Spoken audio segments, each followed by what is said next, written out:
Which leads me to my main point of this entire game. It is frustrating fun. The game has some fun moments, don't get me wrong. The combat, the customization, the multiplayer, the co-op, it has some great features, but the game just feels dated. From the store's menu not allowing you to preview the clothes you're looking at before buying them, to the online having no party system whatsoever, these little annoyances add frustration to the experience. It feels like this game actually came out in 2007 due to the lack of fundamental social features that most games have now. Not only that, but after you beat this game and you really analyze Xenoverse, you begin to realize how much is actually missing in the game. Things like key blast battles, a party system, a bigger roster, as the Buu Saga is very light when it comes to characters, lackluster transformations, and the absence of the main character's voice acting. This is why Xenoverse is so hard to give a recommendation for. Content-wise, Xenoverse is well worth the money for everything you're getting. However, due to the frustrations in the game design, the always online nature of the game, and the horrific servers, I can't recommend it on the same token.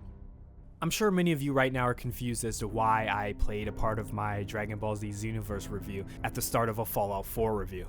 Well, to be honest, after playing Fallout 4 and then taking a break from it, to posting that video talking about why I stopped playing, and then jumping back into it, I got flashbacks of the same feelings I got while reviewing Dragon Ball Xenoverse.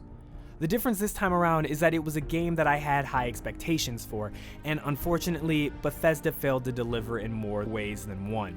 Now, I've been a longtime fan of the Fallout series. I started playing the series a year after Fallout 3 had came out, and then I played Fallout New Vegas. I actually picked up Fallout 2 and I absolutely loved it. And while Fallout 2 compared to Fallout 3, New Vegas, and even Fallout 4 are very much different while still sharing similar likeness, there's something that the previous Fallout games captured about the Fallout series that Fallout 4 has failed to do. For me, Fallout games have been story-rich, choice-driven games where you have the freedom to really roleplay as this wastelander however you like.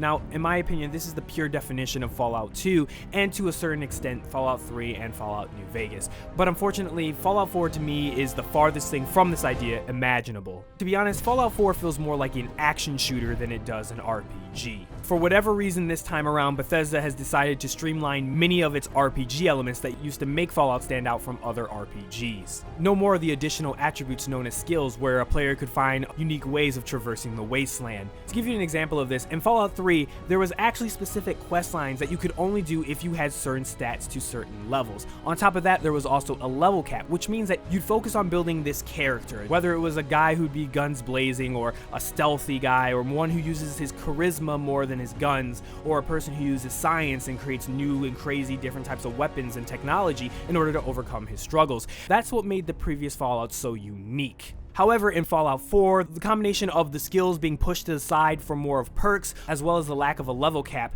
this essentially removes the whole concept of character building, because it doesn't matter anymore. When you start to play Fallout 4, you'll feel like an average human being, as expected, but over time, you'll eventually become a god, which is unrealistic. Become perfect at everything as you unlock more and more skills. This eventually turns your character from more of a specific style of role-playing into pretty much a demigod who is perfect at everything and a model wastelander.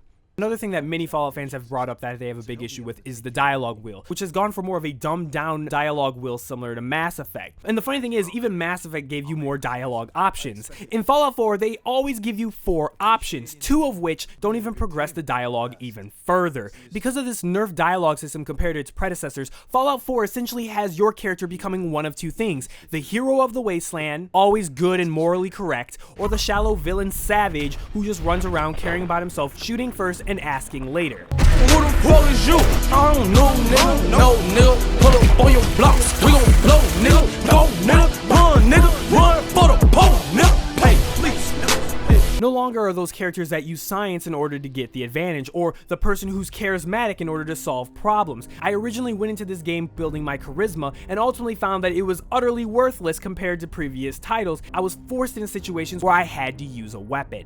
And honestly, it feels like the only interaction with the world of Fallout 4 is with your gun, and it starts to feel mundane really fast. But with all of this, it's still somewhat a good game, and it's not necessarily like Fallout 4 just isn't Fallout. It still holds that core concept of an open world in a wasteland environment, and scavenging what little ammo and supplies you can to building these different contraptions. And there's a ton of new features in Fallout 4, like the settlement feature, where some people will actually enjoy it and others won't even touch it, like myself. And the story for most part is actually pretty good, with a couple of cool twists. I would be lying to you if I said I did not have any fun at all while playing Fallout 4. But while I was having fun playing Fallout 4, these other things stayed at the back of my head, and I felt truly prevented me from having the experience that I was hoping for back when I was at E3. Not only from a mechanics standpoint, but from a game design one as well. Things like choppy animations and just animations missing altogether that should be in the game. And on top of that, the thing that I think pisses me off the most about Fallout 4 is how when there was this huge controversy going around with the graphics being subpar, Bethesda came out and made a statement that the reason why the graphics were dialed back was because they wanted to make more complex systems. And honestly, after playing the game, I feel like I've been lied to. This game does not have complex systems. It has the exact opposite.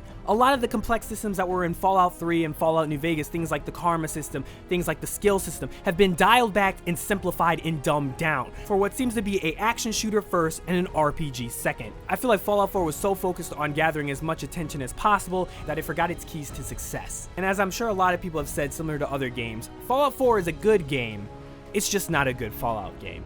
So if you're a new player and this is your first Fallout, I actually recommend it because it's a good way for you to jump into this series, and I highly recommend after you play Fallout 4 that you go back and play the previous entries to see what I'm talking about in better detail. However, if you're a longtime fan, to be real with you, you may be in for another disappointment. But people, they deserve to know the truth. Sure, it can be scary, knowing what's really out there. The night doesn't go by, I'm not afraid some Institute drone will decide today's the day to pay old Piper and family a visit. But it's worth it, because I know the truth. That's what protects us.